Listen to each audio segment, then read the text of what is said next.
dan kebenaran benar-benar ditegakkan. Tidak, Hukum.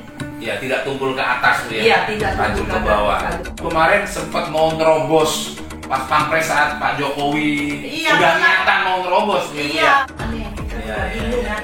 Kok berani sewenang-wenang gitu ya? Merampas hak rakyat kecil, masyarakat kecil gitu. Ya mungkin karena itu dianggap lemah. Iya.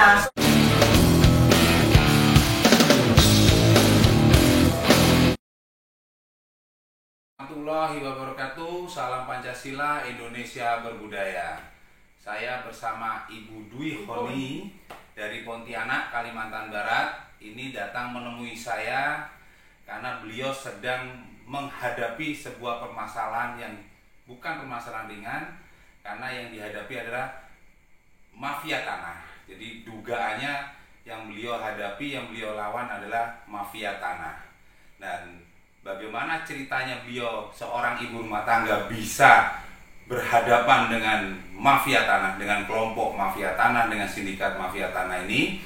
Nah, ini saya akan ngobrol sama Ibu Dwi Honi, ceritanya bagaimana, kronologisnya seperti apa, biar lebih jelas apakah memang benar yang diduga mafia tanah memang mafia tanah. Karena apa?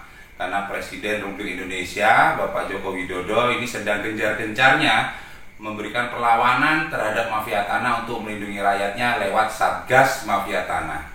Dan di hadapan saya Ibu Dwi Honi ini sedang melawan. Sampai hari ini perlawanan Ibu Dwi Honi terhadap yang diduga mafia tanah sedang berlangsung, masih berlangsung.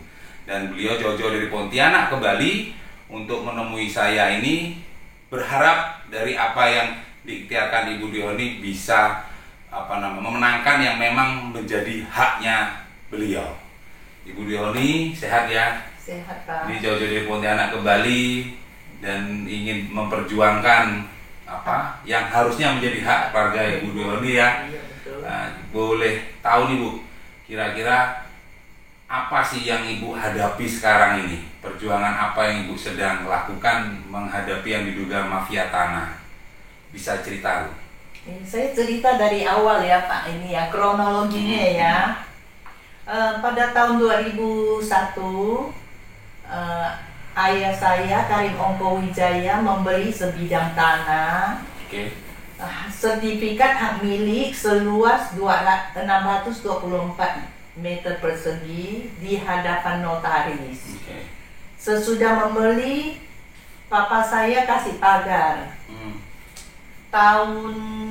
Beberapa tahun kemudian ya, tahun berarti 2001, tahun 2003, Oscar Harris membuat surat pernyataan tanah yang menyatakan bahwa beliau menguasai tanah ini sejak tahun 1990,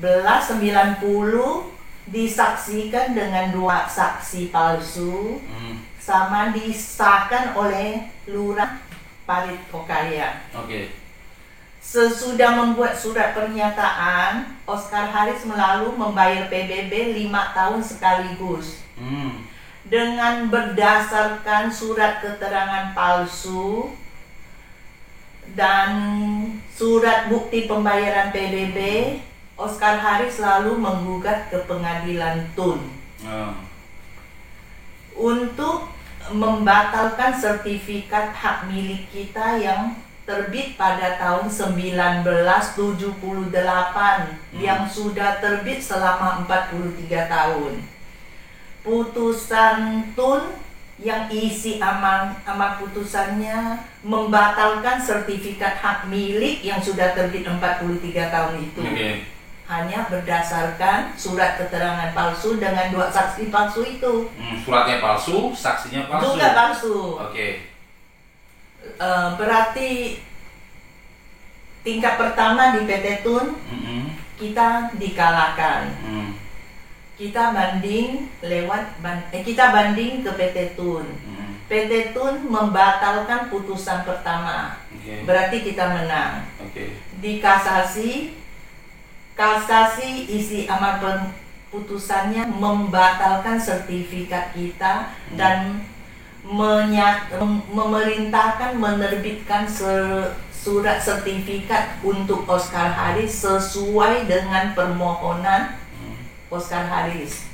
Keberatan dengan putusan Hakim PT Tun, kita gugat lewat pengadilan negeri. Di tingkat pertama, pengadilan negeri menyatakan kita adalah pemilik sah yang beretikat baik dengan cara memperoleh tanah ini dengan cara membeli. Kita yang pemilik sah satu-satunya. Oscar Harris melawan hukum, itu putusan pengadilan pertama. Pengadilan banding kita juga dikuatkan, menyatakan kita pemilik yang sah. Di tingkat kasasi sampai inkrah juga putusan pengadilan menyatakan pengadilan negeri ini Bu ya? Pengadilan negeri, soalnya putusan Tun sudah kita gugat lewat negeri pada tahun putusan kasih 2011 menyatakan kita pemilik yang sah. Nah, sampai putusan ini yang negeri menyatakan kita di 3 tingkatan pemilik yang sah, tapi kita tetap beberapa kali menerima surat pemberitahuan dari BPN bahwa proses pembatalan kita sedang berlangsung atas permohonan Oscar Harris. Iya. Jadi kita merasa bingung kan, putusan pengadilan udah menyatakan kita pemilik yang sah. Kenapa selalu permohonan Oscar Harris dijalankan tanpa mempertimbangkan putusan pengadilan negeri yang menyatakan kita adalah pemilik yang sah? Udah itu pada tahun 2017 Oscar Harris mencoba membangun di atas tanah yang sudah menjadi hak kita. Waktu itu kita lapor ke Ombudsman. Sesudah rapat koordinasi, saya menyatakan akan melaporkan ke polisi. Tahu-tahu langsung itu bahan material semua bersih. Dan sekarang tahun 2021 ya. 2021. Kita mendapat surat tembusan dari BP Pusat yang memerintahkan Kanwil Provinsi Kalimantan Barat untuk meneliti penerbitan sertifikat kita lagi yang sudah disahkan oleh pengadilan negeri. Artinya BPN Pusat tidak menerima putusan pengadilan negeri sebagai hal yang sah. Iya, jadi dia memerintahkan meneliti kembali pada proses penerbitan yang waktu diuji di pengadilan itu dulu sudah dinyatakan itu legal dan sah sesuai perundang-undangan yang berlaku pada masa itu. Jadi sekarang kita bingung kenapa BPN Pusat memerintahkan Kanwil kembali ya untuk meneliti sertifikat kita yang sudah diuji di pengadilan dulu. Apakah itu benar? Dan sekarang ada yang memasang pagar lagi. Waktu tanggal 25 Agustus 2021 Pak Tongam Purba dan Pak Rudi Hartono dari Polda Kalbar, Pak Christopher Dehan sama Hendra Pangestu waktu tinjau ke lokasi, tanah ini masih kosong, masih bersih. Tapi waktu tanggal 2 November Pak Hendra ke lokasi sudah ada yang membangun pagar. Dan waktu kita menerima surat tembusan dari BPN Pusat, suratnya tertanggal 2 November 2021.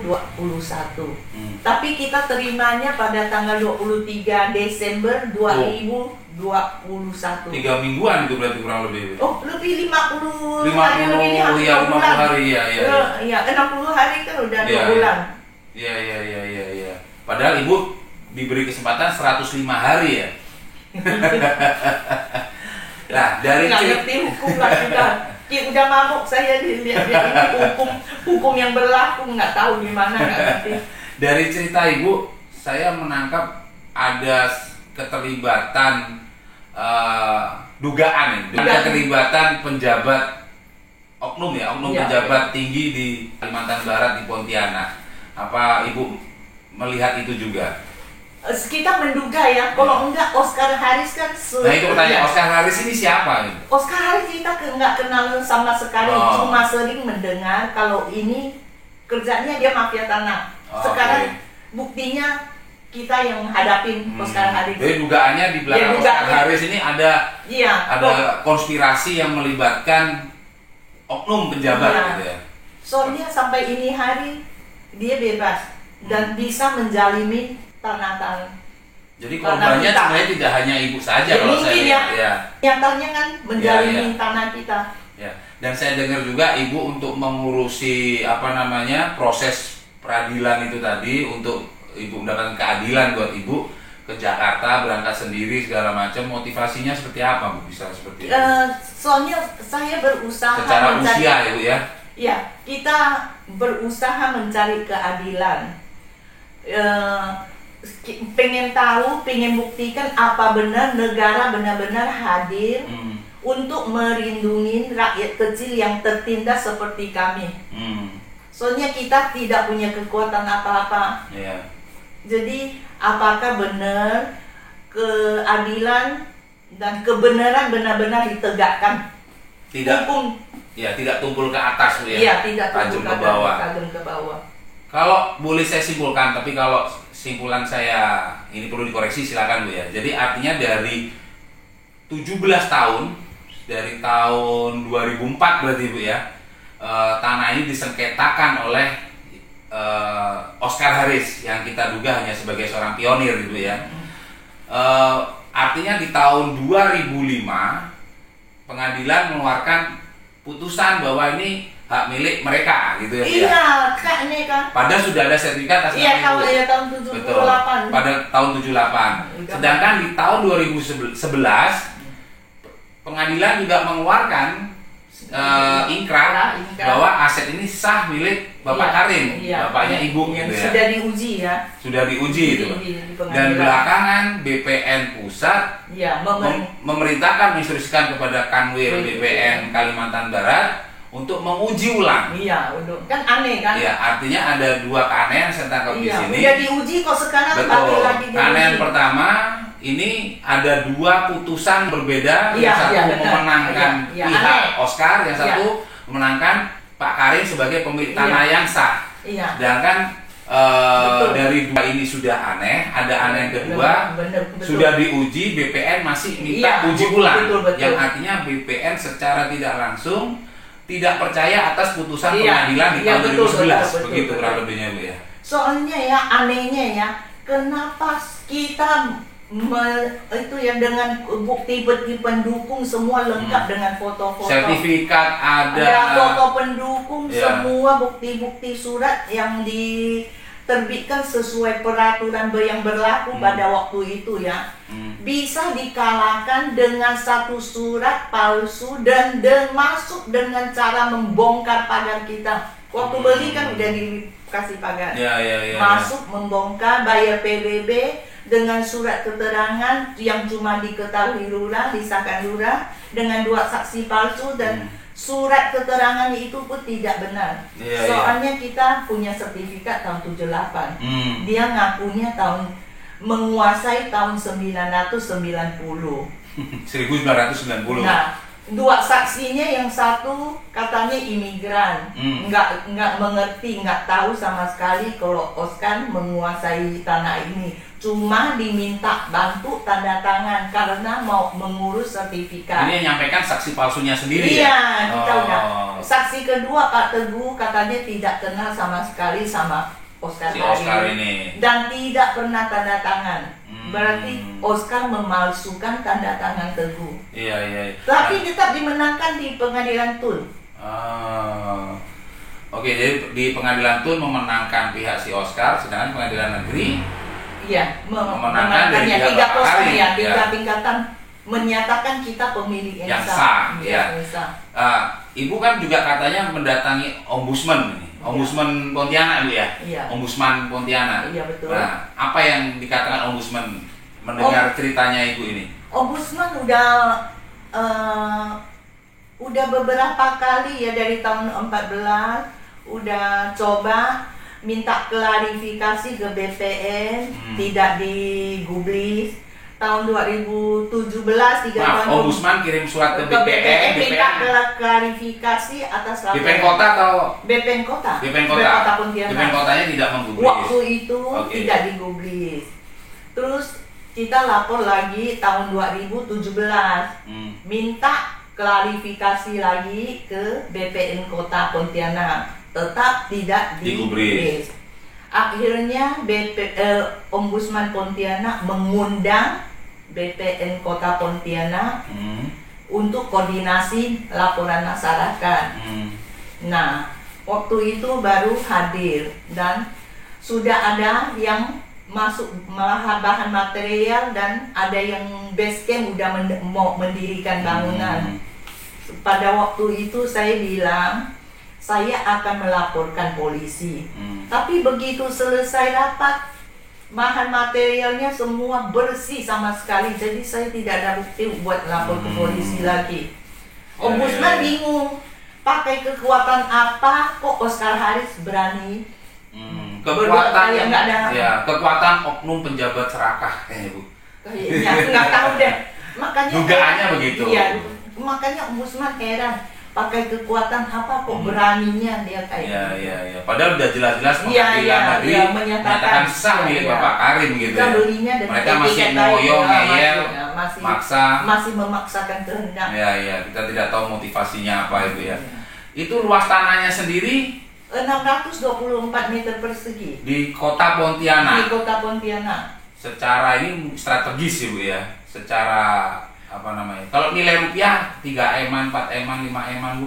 Enggak sampai segitu. Soalnya Bapak belinya cuma 100 juta lebih dulu. 100 juta lebih tahun 2004. 2001. Oh 2001 kan 100 juta lebih. Sekarang kan pasti. Iya, pandemi mungkin turun. Nggak tahu lah.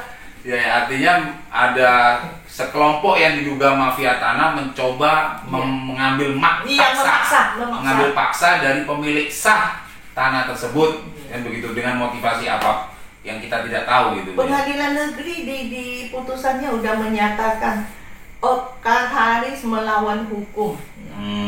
Tapi tetap tidak terjamah kayaknya. Masih leluasa ya. Jadi aneh, kita juga bingung kan. Kok berani sewenang-wenang gitu ya. Merampas hak rakyat kecil, masyarakat kecil gitu. Ya mungkin karena Ibu dianggap lemah. Iya, soalnya di Pontianak kita cuma berdua. Jadi ini ceritanya mafia tanah versus ibu-ibu rumah tangga.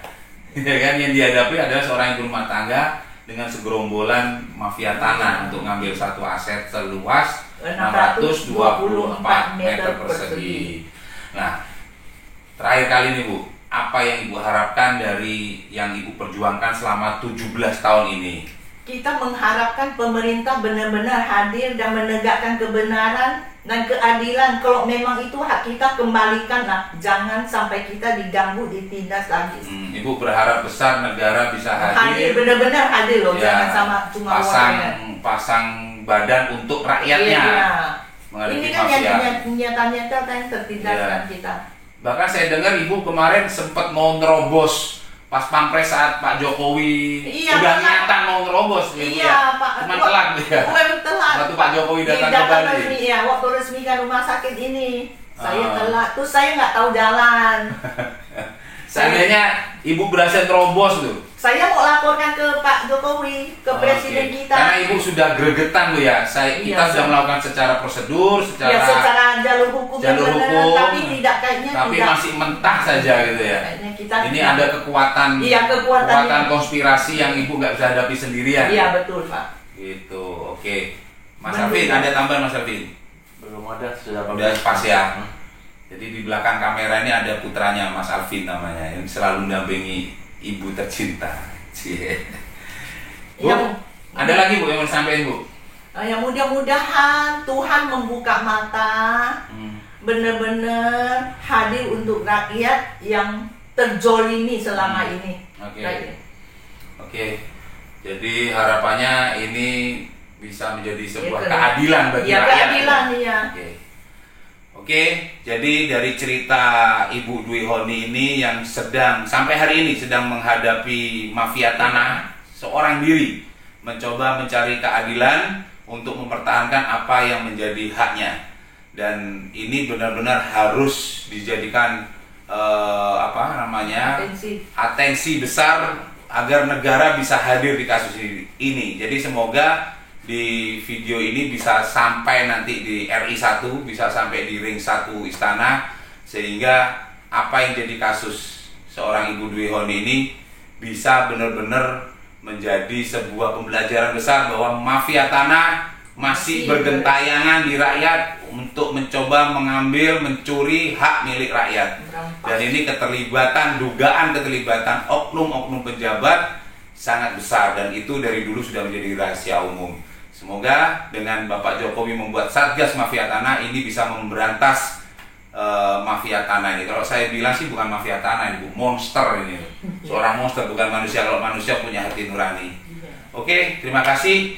Semoga apa yang Ibu perjuangkan Tuhan berkati, Tuhan kasih jalan, Tuhan kasih perlindungan. Apa yang Ibu harapkan Tuhan kabulkan itu semua. Terima kasih. Amin. Amin. Ketemu banyak orang baik untuk bisa bantu Ibu. Amin. Gitu. Makasih banyak Bu ya. Tetap jaga kesehatan. Amin. Semoga yang jahat sama Ibu dibinasakan nanti Bu. Amin. Semoga disadarkan. Begitu baiknya Ibu loh, saya mendoakan dibinasakan, Ibu disadarkan. Orang baik dihajar, kualat kalian. Oke, assalamualaikum warahmatullahi wabarakatuh. Salam Pancasila, Indonesia berbudaya. Terima kasih Bu. Terima kasih ya Pak Mokar yang sudah berusaha membantu hadir untuk membantu rakyat yang tertindas. Saya coba sebisa saya. Ya.